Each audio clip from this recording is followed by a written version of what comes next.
কিরে রাজু, তোর এখনো হয়নি বাবা? এই তো বাবা, আসছি। শোন রাজু, আজ থেকে তোর নতুন ক্লাস, তাই স্কুলে গিয়ে কারো সাথে মারামারি করবি না। মাস্টারেরা যা বলবে মন দিয়ে শুনবি, ঠিক মতো পড়াশুনো করবি, মনে থাকবে? হ্যাঁ মা, মনে থাকবে। আজকে আমার নতুন ক্লাস, কি মজা কি মজা। আমি কিন্তু বড় হয়ে গিয়েছি, তাই তো মা? হ্যাঁ, তুই অনেক বড় হয়ে গিয়েছিস। যা, এইবার অনেক দেরি হয়ে গিয়েছে, বাবা তো ডাকছে তোকে। হ্যাঁ, যাচ্ছি।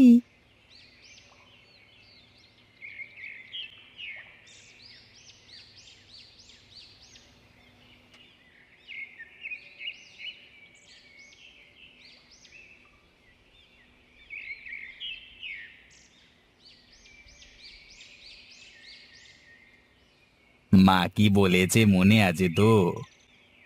হ্যাঁ, মনে আছে। সাবধানে থাকবি আর মাস্টারদের কথা শুনে চলবি, কেমন? রাজু মাথা নাড়ায়। রাজুর বাবা রাজুর মাথায় হাত বুলিয়ে দেয় আর বলে, যা, এবার স্কুলে যা।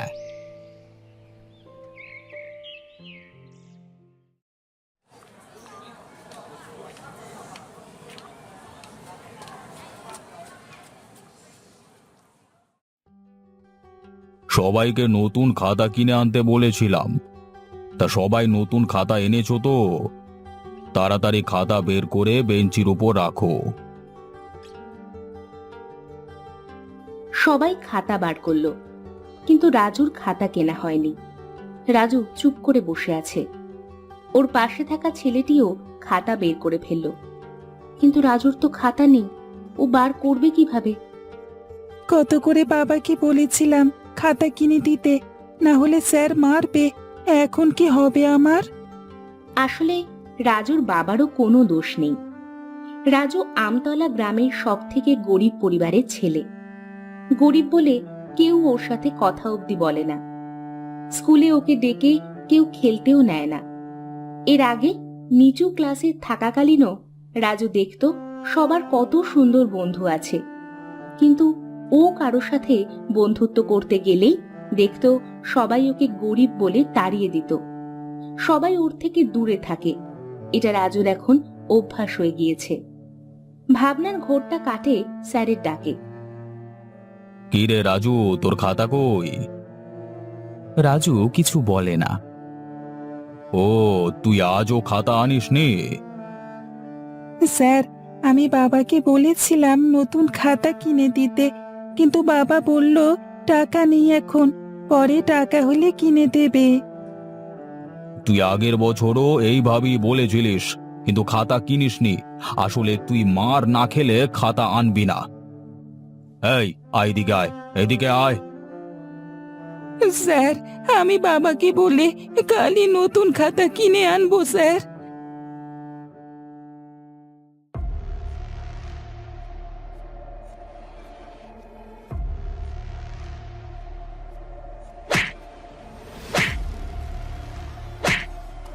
কালকে খাতা কিনে না আনলে আবার মার খাবি।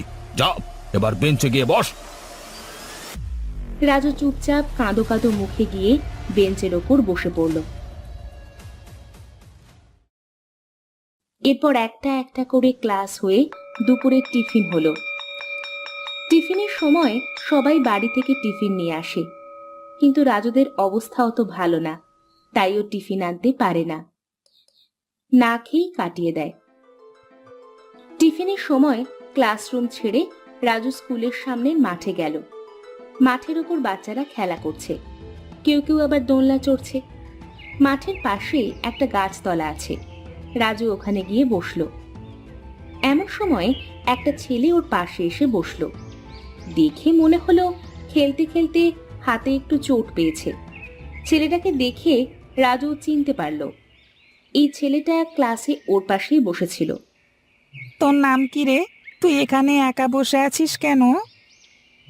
আমার নাম রাজু, আমার কোনো বন্ধু নেই, তাই একা একা বসে আছি। তোর নাম কি?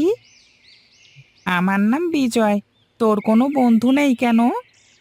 আমি গরিব বলে কেউ কথা বলে না আমার সাথে। টিফিন করেছিস? টিফিন দেয়নি মা। আমাকে বলতে পারতিস, আমার বাড়ি থেকে টিফিনে অনেক খাবার দেয়। একা তো খেতে পারি না, তাই এর পরদিন থেকে একসাথে খাবো। হ্যাঁ, আচ্ছা শোন না, তুই আমার বন্ধু হবি? কথাটা শুনে রাজু ভাবে এই প্রথমবার কেউ ওকে বন্ধু হওয়ার কথা বলল। ওর মুখে নতুন বন্ধু পাওয়ার একটা হাসি খেলে গেল। হ্যাঁ, হ্যাঁ। ঠিক এমন সময় ক্লাসের জন্য ঘন্টা বেজে উঠল। টিফিন শেষ। ওরা দুজনেই ব্যস্তভাবে ক্লাসে গিয়ে বসলো। এরপর ক্লাস শেষে স্কুল ছুটি হলো। স্কুল ছুটির পর রাজু বেরিয়ে একা একা হাঁটতে লাগলো। গ্রাম্য পথ, পাশে গাছপালা, দু একজন বাচ্চা সেই পথ দিয়ে বাড়ি ফিরছে। এমন সময় বিজয় পিছন থেকে সাইকেল নিয়ে এসে বলল, কি রে রাজু, তোর সাইকেল নেই?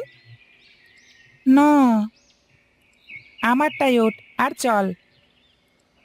রাজুর মুখটা হাসিতে ভরে যায়। রাজু সাইকেলে ওঠে। তারপর ওরা গ্রাম্য পথ দিয়ে বাড়ির দিকে যায়। প্রথমে পড়ে বিজয়ের বাড়ি। ওরা দুজনেই সেখানে যায়। একটা দোতলা অনেক বড় বাড়ি। নিচের তলায় কত বড় বারান্দা। বারান্দায় একটা চেয়ারের ওপর বসে আছে সুন্দর পোশাক পরা একটা লোক। উনি বিজয়ের বাবা। উঠোনের দুই পাশে ফুল গাছ। মালি তার যত্ন নিচ্ছে। আর রয়েছে একটা ধানের গোলা। উঠোনের ওপর গিয়ে সাইকেলটা রেখে বিজয় ওর মাকে ডাকে। তখন ওর বাবা বলে, তোর সাথে ওটা কে রে? ও রাজু, আমার বন্ধু। আমি ওর সাথে খেলতে যাব। তোর বাবার নাম কি? ও হরিহর দাস। ও, তুই হরিহরের ছেলে। হ্যাঁ বিজয়, ঘরে যা, কোথাও খেলতে যাওয়া হবে না। তোকে বলেছি না, এসব গরিবদের সাথে বন্ধুত্ব করবি না। ওর বাবা আমার জমিতেই চাষ করে। যা, ঘরে গিয়ে পড়তে বস। রাজুরা যেমন গরিব, বিজয়রা তেমন বড় লোক। ওদের বিশাল বড় বাড়ি, অনেক জমি, অনেক টাকা। ওদের সব আছে। ওরা খুবই সুখী। তবে ওরা গরিবদের সাথে কথা বলে না। বিজয়ের মা নিচে নেমে বিজয়ের ড্রেসটা খুলতে খুলতে একই কথা বলে। তারপর অন্য জামা প্যান্ট পরার সাথে সাথেই বিজয় কোনো কথা না শুনে রাজুর সাথে বাড়ি ছেড়ে গ্রাম্য পথ দিয়ে ছুটতে থাকে। ওরা দুজনেই এইবার রাজুর বাড়িতে যায়। খড় দেওয়া মাটির একচালা বাড়ি। সেখানে বিজয় আর রাজু যাওয়ার সাথে সাথেই রাজুর মা রাজুকে বলে, কে এটা রাজু? আমার বন্ধু মা, ওর নাম বিজয়। বিজয়, বেশ মিষ্টি নাম তো। সারাদিন তো খাসনি, চল তোরা দুজনেই এইবার খেয়ে নিবি চল। এরপর বিজয় আর রাজু দুজনেই ঘরে গিয়ে খেয়ে নেয়। মা, আমরা পাশের মাঠটায় খেলতে যাচ্ছি। সাবধানে যাবি আর তাড়াতাড়ি ফিরে আসবি। এরপর বিজয় আর রাজু রাজুদের বাড়ি ছেড়ে পাশের মাঠে যায়। গ্রাম্য পথ, পথ পেরিয়ে একটা বড় মাঠ। মাঠের মাঝে গরু চড়ে বেড়াচ্ছে। মাঠের শেষে একটা আম গাছ আছে। ওরা দুজনেই সেখানে গিয়ে বসলো। বসে বসে গল্প করতে লাগলো। এমন সময় গাছ থেকে নিচে একটা আম পড়ল। ছুঁ মেরে আমটা নিয়ে রাজু উঠে দৌড়তে লাগলো আর বিজয়কে বলল, আম নিতে গেলে আমাকে ধরতে হবে আগে। ও, এই ব্যাপার। তবে রে, দাঁড়া বলছি, আমটা দে আমায়। এই বলে বিজয় ও রাজুর পিছন পিছন ছুটতে লাগলো। দুজনেই বেশ মজা পাচ্ছিল। কিন্তু এমন সময় ঘটে গেল একটা অঘটন। বিজয় দৌড়তে দৌড়তে গরুর দড়িতে বেঁধে ছিটকে পড়ল সামনে। ওর জামাতে ও সারা গায়ে মাটি লেগে গেল। ওর পায়ে একটু কেটেও গেল। রাজু সাথে সাথে ভয় পেয়ে গেল। বিজয়কে তুলে ওর গা হাত পা ঝেড়ে দিল। তারপর আর খেলল না ওরা। বাড়ি যাব, পায়ে একটু লেগেছে। আচ্ছা চল, তোর বেশি লাগেনি তো? না না।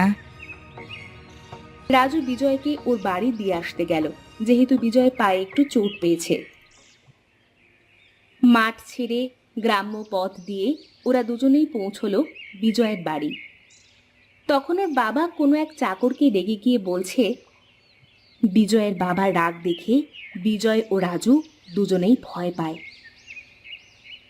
তারপর ওরা মাথা নিচু করে বাড়ির উঠোনে গিয়ে দাঁড়ায়। বিজয়ের বাবা বিজয়কে ওই অবস্থায় দেখে বলে, একিরে, তোর পা কাটলো কি করে? তোর গায়ে মাটি মাখা কেন? তুই ওই চাষা ছেলের সাথে খেলতে গেলি, তোকে বারণ করা হলো, শুনলি না? পড়ে গেছিলাম বাবা। বিজয়ের মা এমন সময় ঘর থেকে বেরিয়ে এসে বলে, পড়ে গিয়েছিলিস নাকি ও তোকে ফেলে দিয়েছিল? নিজে তো সারাদিন মাঠে ঘাটে পড়ে থাকিস, তারপর আমার ছেলেটাকে ওই অবস্থা করেছিস। আমার ছেলেটাকে ধাক্কা মেরে ফেলে দিয়ে পাটা কেটে দিয়েছিস। আমি ধাক্কা মারিনি, ও পড়ে গিয়েছিল। আবার মিথ্যে কথা বলছিস?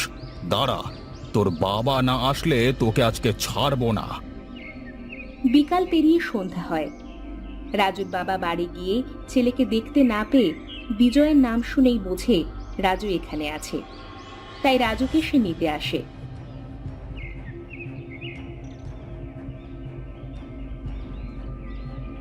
তখন বিজয়ের বাবা উঠোনে নেমে এসে বলে,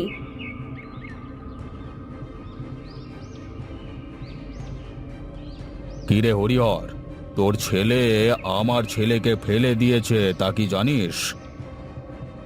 বিজয়, এই বিজয়। ভিতর থেকে বিজয় বেরিয়ে এলে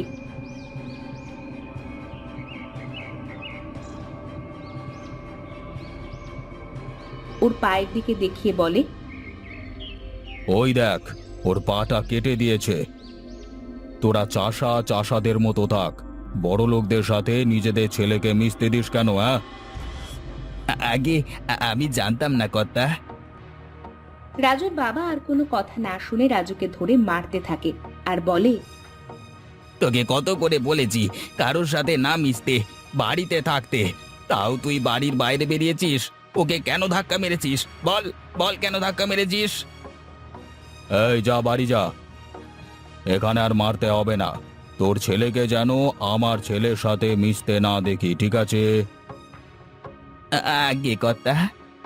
এরপর রাজুকে নিয়ে রাজুর বাবা বাড়ি চলে আসেন।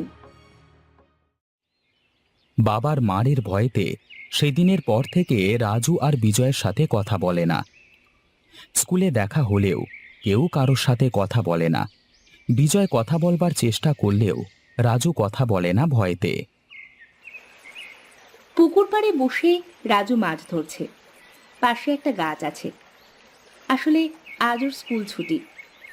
পুকুরের জলটা পরিষ্কার। রাজু এখনো অবধি অল্প কটা মাছ পেয়ে পাশের ব্যাগে ভরে রেখেছে। এমন সময় পুকুরে স্নান করতে এসেছে বিজয় আর বিজয়ের মা। বিজয়ের মা রাজুকে দেখতে পেয়ে বিজয়কে বলল, ওই দেখ বাবু, ওই চাষাটা মাছ ধরছে। বিজয় রাজুর দিকে তাকিয়ে থাকে। রাজু একটু হাসে, কিন্তু কিছু বলে না। বিজয়ের মা রাজুর দিকে তাকিয়ে বলে, পড়াশুনো বাদ দিয়ে এখন মাছ ধরছিস? তাছাড়া আর কি বা করবি? আসলে বাবার শরীরটা খুব খারাপ, বাবা কাজ করতে পারছে না, ঠিক মতো খাওয়া হচ্ছে না, তো তাই ভাবলাম একটু মাছ ধরি।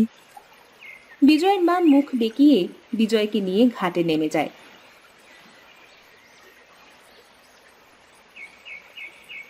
বিজয়ের মা স্নান সেরে ঘাটে উঠে যায়, কিন্তু বিজয় উঠতে গিয়ে পা পিছলে পিছন দিকে ভেসে যায়।